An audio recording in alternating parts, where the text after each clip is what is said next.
امیر، ابراہیم ابن مالک اشتر 3000 سے زائد عراقیوں کے ساتھ شہر نصیبین تک پہنچ گیا ہے۔ حاکم شہر نے اس کی بیعت کر لی ہے اور اس نے وعدہ کیا ہے کہ اس کے لشکر کے کھانے پینے اور خراج کا پابند رہے گا۔ ہمارے راستے کی تھکن اترنے کا انتظار کرتے اس کے بعد نہی کے بیٹے کی خبر ہمیں سناتے۔ آپ پہ قربان جاؤں، آپ نے خود ہی سکھایا ہے کہ جنگ کی خبر نماز صبح کی طرح ہے، اگر دیر سے حرکت کرو گے تو قضا ہو جائے گی۔ کیا یہ مثال ہمارے ذریعہ اقوال میں سے ہے؟ جی امیر، ایک گوہر نایاب ہے آپ کی زبان سے۔ اچھا ٹھیک ہے، تمام تر نمائندوں اور سرداروں کو مطلع کر دو کہ اجلاس کے لیے آ جائیں اور کھانا بھی ہمارے ساتھ کھائیں۔ جی امیر۔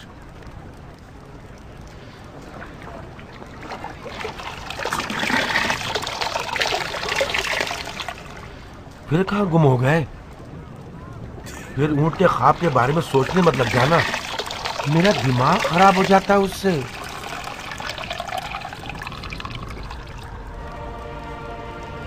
اس اونٹ کے بیٹھنے کی فکر کے بجائے اشتر کے کھڑے ہو جانے کی فکر میں پڑ گیا ہوں۔ مختار مالک اشتر کے بیٹے کے بغیر بھی ایک خطرناک مد مقابل ہے۔ جس دن اس مردار یزید کے حکم پر میں نے مختار کو آزاد کیا تھا، میں سمجھ گیا تھا کہ کسی ایسے دن مجھے اس کا خمیازہ بھگتنا پڑے گا۔ اشتر کا نام ہی اور بہادر سپاہی کو ڈرانے اور جنگ سے پہلے ہی اور دینے کے لیے کافی ہے۔ اشتر کا بیٹا اپنے باپ مالک اشتر کی نسبت سے ایک بڑا نام ہے، مگر زیاد کا بیٹا بھی کچھ چھوٹی موٹی چیز نہیں ہے۔ میں نے تو وہ دن دیکھے ہیں کہ عمر آس کو ابن زیاد کے پاس سیاست سیکھنی چاہیے تھی۔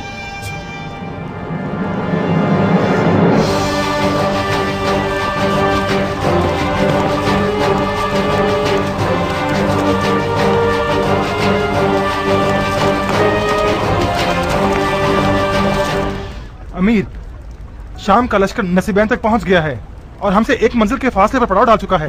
وہ تقریباً 20,000 افراد ہیں۔ مرجانہ کے بیٹے کی سنا؟ وہ بھی آیا ہے۔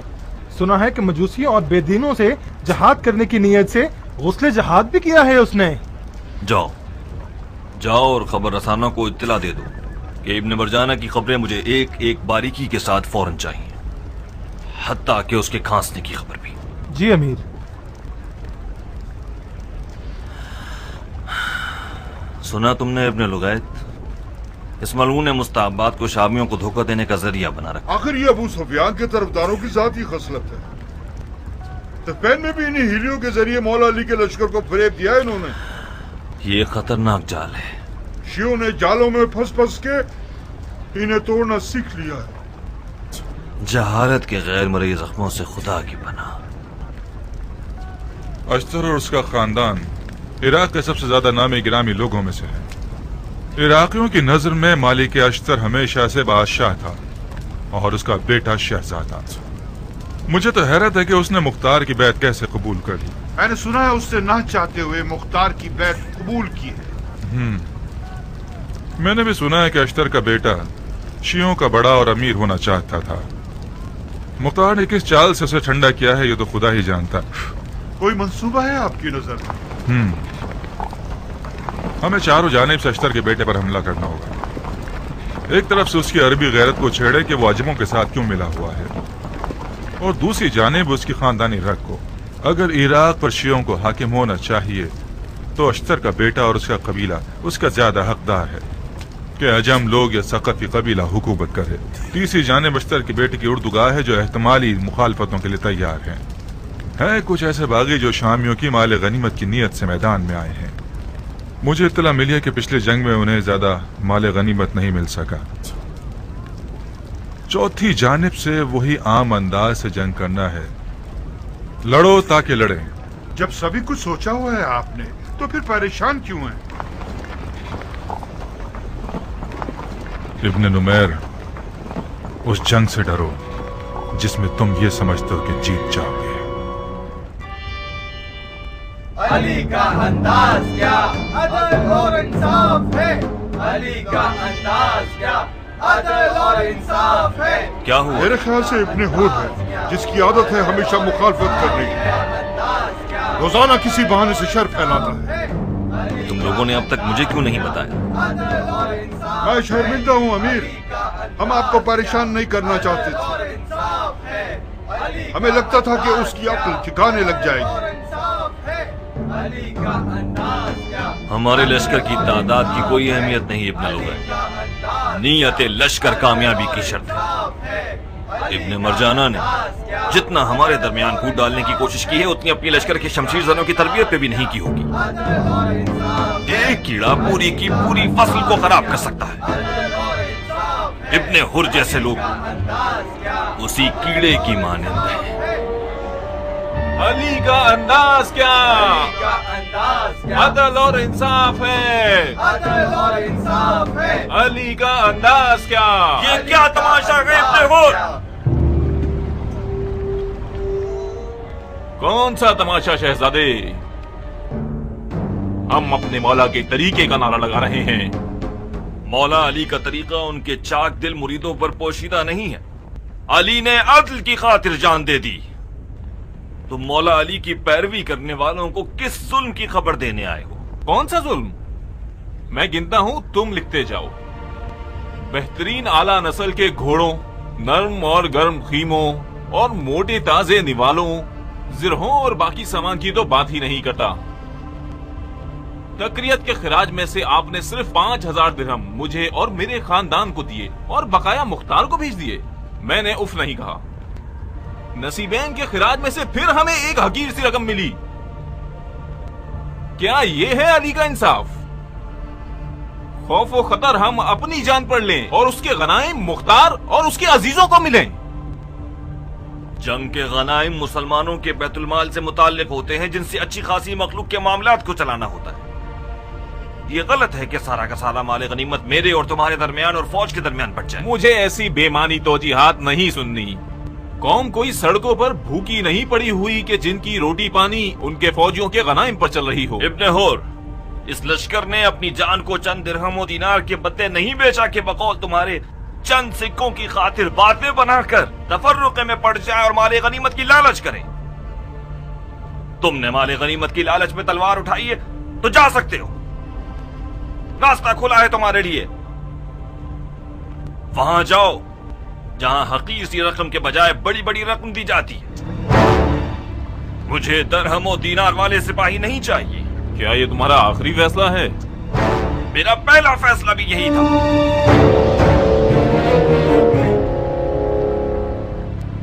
بہت خوب.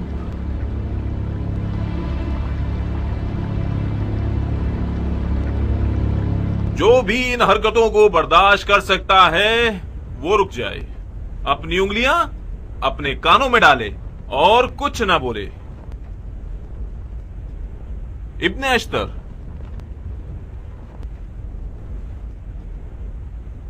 میں اور میرے خاندان کے لوگ جا رہے ہیں تاکہ تم لوگ ہمیں احمق نہ سمجھو.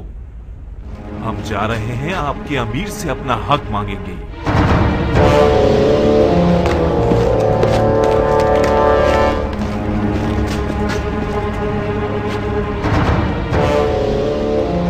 کیا یہ بہتر نہ ہوا کہ امیر مختار کو ایک خط لکھ دے اور جو کچھ ہوا اس کی خبر دے دے؟ کہیں ابن حر کی لگائی بجائی امیر کو ہم سے ناراض نہ کر دے.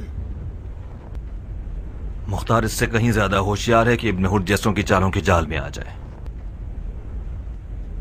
مگر پھر بھی خط لکھ دینا ادب اور تابعداری کا تقاضا ہے.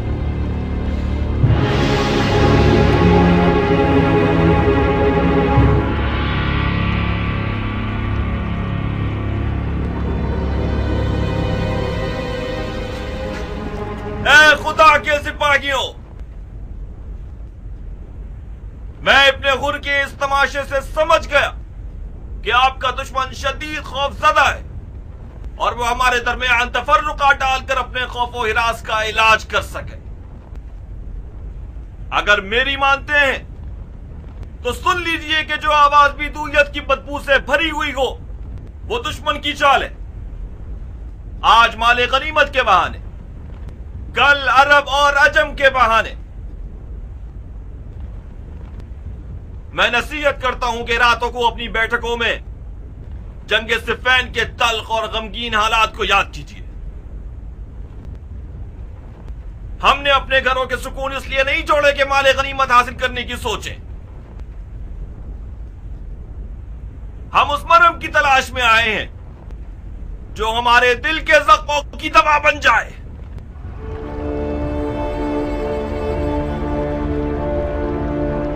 میرے مراد ہمارے آنسوؤں کی گواہ ہے۔